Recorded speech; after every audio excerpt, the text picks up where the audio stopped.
নমস্কার বন্ধুরা, আজ বানাবো পাঙাশ মাছের ঝাল।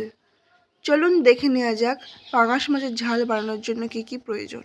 প্রথমে লাগবে পাঙাশ মাছ, তারপর আদা রসুন বাটা, জিরা বাটা ও লঙ্কা বাটা।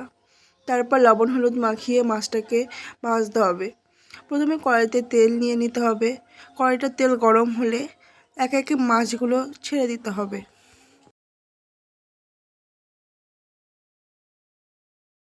মাছগুলো লাল লাল করে ভেজে নিতে হবে। মাছ ভাজা হয়ে গেলে উঠিয়ে নিন। আর মাছ ভাজা তেলে তার মধ্যে দিয়ে দিতে হবে জিরে। জিরেটা ভাজা হয়ে গেলে ওর মধ্যে আদা রসুন বাটা, জিরে বাটা ও লঙ্কা বাটা দিয়ে মশলাটা ভালো করে কষিয়ে নিতে হবে। মশলাটা ভালো করে কষানো হয়ে গেলে ওর মধ্যে মাছগুলি ছেড়ে দিতে হবে। তারপর মশলার সাথে মাছটাকে ভালো করে কষিয়ে নিতে হবে এবং ওর মধ্যে লবণ হলুদ দিয়ে দিতে হবে।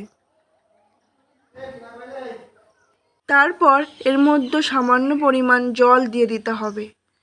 জলটা দেওয়ার পর ভালো করে নাড়িয়ে নিতে হবে।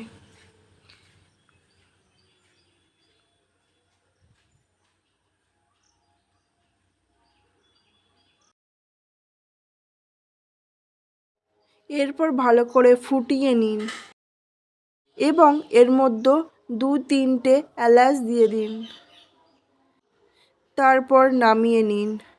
তৈরি হয়ে গেছে আমাদের পাঙাশ মাছের ঝাল।